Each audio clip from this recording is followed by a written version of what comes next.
La faiblesse masculine dans le monde moderne me dégoûte. Elle me dégoûte vraiment parce qu'elle se répand à une vitesse incroyable. C'est un facteur de désordre et d'injustice sans nom. Le monde moderne, en fait, il est marqué par l'individualisme, la sécularisation aussi, et le relativisme moral. Et donc tout cela, ça a produit une génération d'hommes faibles, qui sont dépourvus de repères, qui sont vraiment pas solides, et qui sont incapables d'assumer pleinement leur rôle.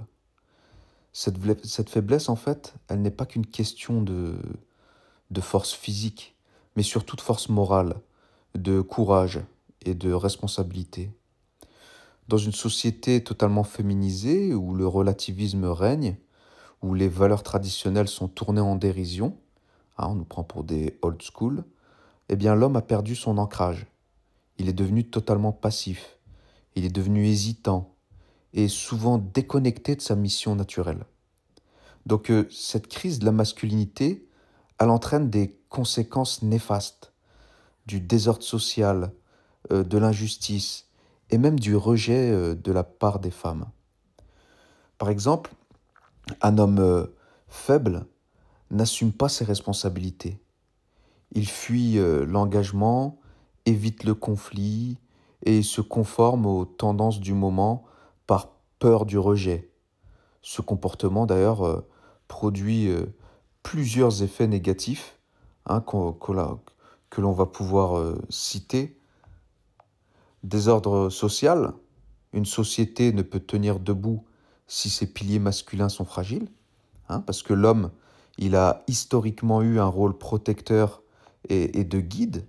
Donc, lorsqu'il est protecteur et qu'il est dans cette mission, il laisse place euh, lorsqu'il n'est plus protecteur et qu'il laisse cette mission de côté, eh bien, il laisse place à l'anarchie, où les violents imposent leurs lois et où les plus vulnérables souffrent. C'est ce qu'on voit dans le capitalisme moderne. L'homme faible aussi, qui manque de courage pour défendre ce qui est juste, parce que bien sûr que le bien règne lorsque l'on est capable de combattre le mal. hein. Le bien ne peut pas régner seul. Le bien règne en combattant le mal. Eh bien, l'absence de figure masculine forte dans les familles et la société permet l'exploitation des faibles et bien sûr la manipulation des masses également. Ça a généré également un délabrement familial, une masculinité déficiente, elle engendre forcément une famille fragile, un père absent qui, physiquement ou moralement, ne transmet pas de valeurs solides à ses enfants. Et il laisse place à une génération encore plus faible et désorientée que lui. Il y a une autre chose également, et on le voit sur TikTok notamment, et dans les réseaux sociaux plus généralement, le dégoût des femmes face à la faiblesse masculine. En fait, c'est assez paradoxal parce que on leur a fait croire aux femmes que l'homme sentimental, relativiste, romantique était celui qu'il leur fallait, mais finalement, elles ont beaucoup de mal à le respecter, cet homme-là. Et donc, contrairement aux idées modernes qui prônent l'égalitarisme absolu et cette déconstruction des rôles genrés, eh bien, les femmes, dans leur nature profonde, elles recherchent quand même au fond d'elles des hommes forts et sûrs d'eux. Cette force ne se réduit pas à une simple domination physique ou sociale, mais elle est avant tout intérieure. C'est-à-dire que elle cherche chez l'homme la force de caractère, la capacité à prendre des décisions, la volonté de protéger et d'aimer. Et lorsqu'un homme est faible, il devient dépendant, il devient indécis, ce qui pousse la femme à prendre le rôle de leader. Une position qu'elle n'aime pas naturellement parce que ça génère en elle une frustration et une insatisfaction profonde, voire même du dégoût. Et l'homme faible n'offre pas de sécurité, ni de sécurité émotionnelle, ni de sécurité matérielle, ce qui crée un sentiment d'instabilité qui est contraire aux besoins naturels de la femme. Parce que la femme a besoin d'être rassurée, guidée. Et l'homme faible, il perd son attrait parce que la virilité et l'assurance sont des traits fondamentalement séduisants. C'est très attirant, la force. Une femme peut tolérer des défauts chez un homme fort, mais elle va mépriser la lâcheté et l'indécision d'un homme faible.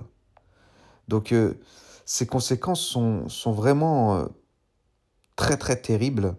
C'est pour cette raison que dans les sociétés où la masculinité s'est effondrée, on observe un rejet croissant du mariage, une montée du célibat, chez les femmes notamment, qui préfèrent souvent être seules plutôt que de partager leur vie avec un homme qui n'incarne plus rien, hein, qui n'incarne même plus ses responsabilités naturelles. Alors maintenant, je vais vous dire pourquoi le catholicisme est la voie du retour à la force masculine. Parce que face à cette crise de la masculinité, le retour au catholicisme apparaît comme une solution claire et efficace. Pourquoi? Parce que la foi catholique est un appel à l'ordre, un appel à la discipline et à la responsabilité. Elle façonne des hommes forts en leur imposant des devoirs et en leur donnant une raison d'être qui va au-delà d'eux-mêmes. Vous voyez, des idéaux qui les dépassent. Le catholicisme, il redonne du sens à la vie masculine. L'homme moderne, il est perdu car il vit dans un monde sans finalité transcendante. Le catholicisme rappelle que l'homme a une mission donnée par Dieu, qui est de protéger, guider, aimer avec justice et vérité. Il n'est pas là pour suivre les caprices de la société, mais pour affirmer un ordre supérieur. Il impose également des valeurs immuables.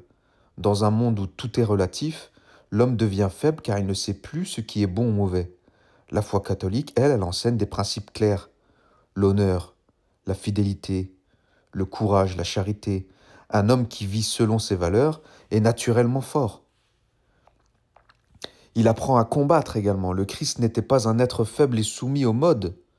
Il était un homme qui a affronté les puissants, qui a défendu la vérité au prix de sa vie. Le catholicisme est une religion de combat spirituel, où l'homme est appelé à lutter contre ses vices, contre l'injustice et bien sûr contre le chaos.